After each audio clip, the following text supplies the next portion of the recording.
All right, good morning, everybody. Everybody remembers this dog's name, right? My three-legged dog, Hoppy. Say good morning to everybody. Speak to him. Yeah, speak. Oh, okay, here you go. Yeah, you thought she was doing that. I gave her a treat.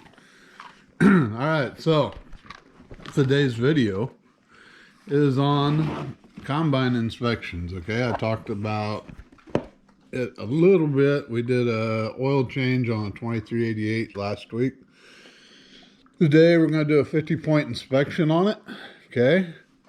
I've already done it, so it's going to be like one of those movies where you see the end and then we're going to go back to the beginning again, okay? So here's the end product of my inspection, and I'll show it to you in lab someday. You can't see it very well, but 50 different things we're going to check on this combine today. So fasten your seat belts, because here we go. Okay, before I got out of here, I happened to look down. I don't know if you see this blue hose. Okay, so I had red paint on it, so that kind of caught my attention. And we've had a friendly little mouse chew on this hose this winter, or summer, whenever he did it. So I think we're probably going to have to replace that, because that's likely to start leaking when I go to the field, okay? So just while you're up here, just look at everything. You know, we're going to check the belts. There's my air conditioner compressor. My belt seems to be pretty good and tight. We're going to look around at all the belts. This is the rotor drive belt, okay? This is a separator drive belt. We're going to check it for cracks and breaks and make sure the mice haven't chewed on any of that. And or up here is all kinds of things. We have a rotor gearbox down in here. We got a reflection that probably is hard to see. All right, so right there is a dipstick, and I'm going to pull that, and I'm going to check the oil in it, and it appears to be fine. So while you're doing things, you're always looking around and inspecting everything, okay? So it's going to save you a lot of time and money if you can fix it before it happens.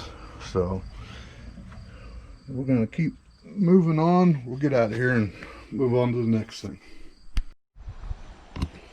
All right, while our engine's draining, we're going to do a combine inspection on this. I got 50 different things that I can inspect. This inspection sheet was created by a gentleman named Dave Preston. He's a mechanic I used to work with, kind of in charge of all the combines there at the dealership.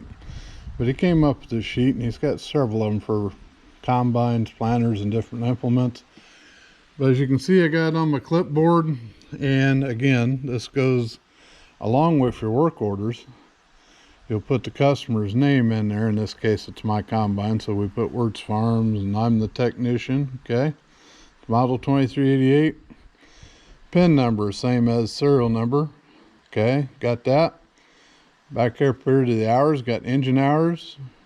Where did I put the engine hours? 2338, sorry. Okay. And then we had the separator hours. So, kind of trying not to move around so fast. Got the date. So we're going to go through this 50-point checklist. Okay. And it's going to go through a little bit of everything. Check the alarms, check the voltage system, charging system, all the way through the combine. We're going to check off every one of these, okay? If it's all right, we're going to check it off. If not, we're going to write what it needs, what we're finding, okay? On the service area, comments, what it took to fix it. All this will be attached to the work order.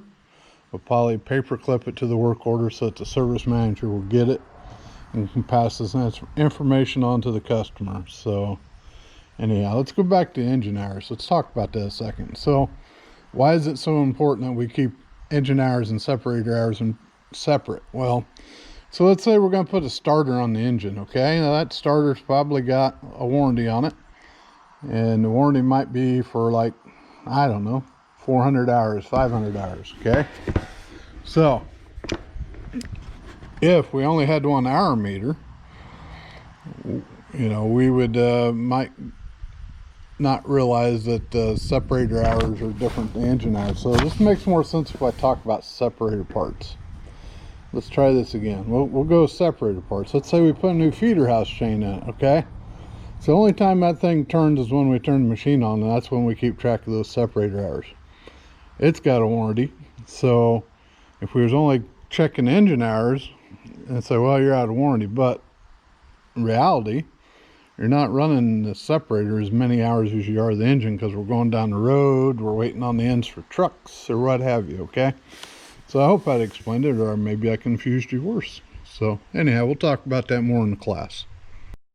Alrighty, we're back here doing our inspection on our combine. As I told you, we're going to go through that inspection sheet. We're on the left-hand side of this combine, and towards the front, over the top of the drive tires, is two chains. And these two chains drive the unloading auger when you get ready to unload the grain into a truck, okay? The one on the outside there, the smaller of the two, drives what they call the cross augers underneath the grain tank and pull the grain over here to the left side, where it goes into a sump, and this bigger chain drives the auger that goes on out to the truck. Underneath we have a gearbox that's a part of that whole mechanism. Up inside here we can see the auger. Okay, so we're going to inspect the chains. We're going to put our hands on that auger and see if it's getting too sharp. Kind of try to push it up and down, see if we're getting slack in it. Just in general, visually check, see if we're getting rust spots and the oil leaks out of the gearbox.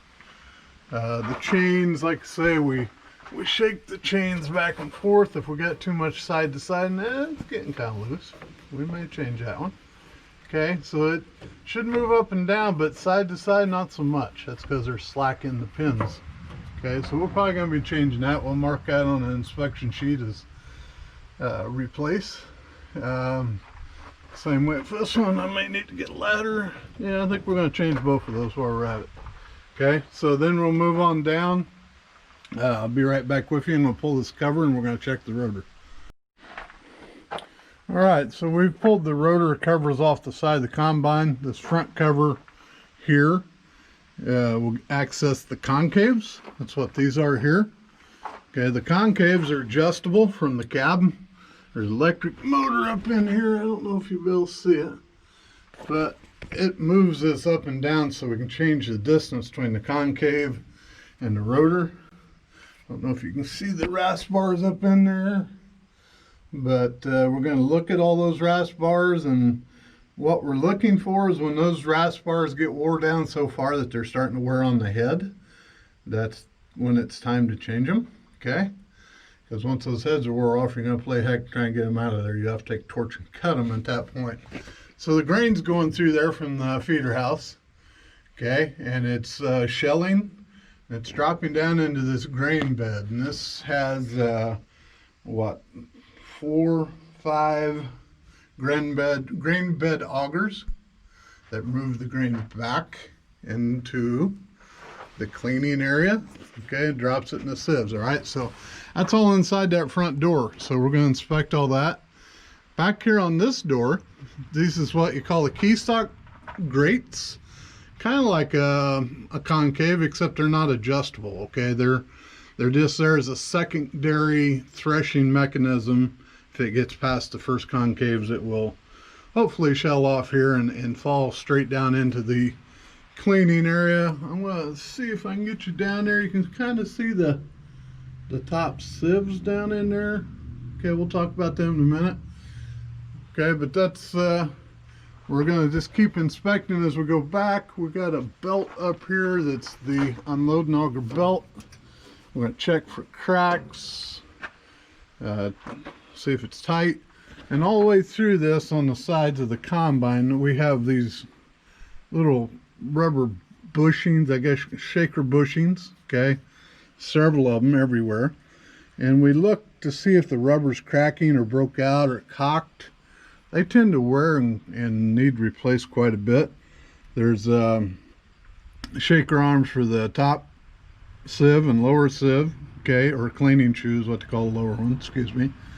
And this apparatus here is what's driving these augers, okay? And it comes out here and also drives our shaker arms. I don't know if you can see down through there. Okay, and we'll move on back. Okay, I've moved behind our two doors where the concaves and keystock grates are. Again, I'm going to keep moving and checking these different shaker arm bushings that are around here. See, this one here, I maybe need to do something with that. It's starting to get a little bit of rubber starting to come apart there on that a little bit, so it may need some attention. This one, I don't know, I'll probably do them both because I have to take this arm off anyway. And we'll just keep eyeballing these as we go through here, but they're all over the place. We need to check them on both sides of the combine. You can see down here our oil's still draining. It takes quite a while. Our battery box is in here. There's two 12-volt batteries in here. We'll take that off a little bit and make sure the terminals are all clean. And then as we're going around, we're just constantly looking for any leaks, anything dripping on any hoses. Again, we saw up top where a mice can chew on a hose. Yeah, I got just a little drip right there. Don't know what that could be. These two hoses are rubbing. Don't know. We'll make sure these hose clamps are all good and tight before we go to the field. So over here, this you can tell where in the past I've had to heat that and replace this. This is a chopper bearing. Okay, there's a mechanism that kicks the trash on out and chews it up, called the chopper. And this little thing here is called a magnetic pickup. It is a part of the speed sensor. Okay, so that's actually a magnet. As it goes by this little electronic sensor, it puts out a magnetic pulse.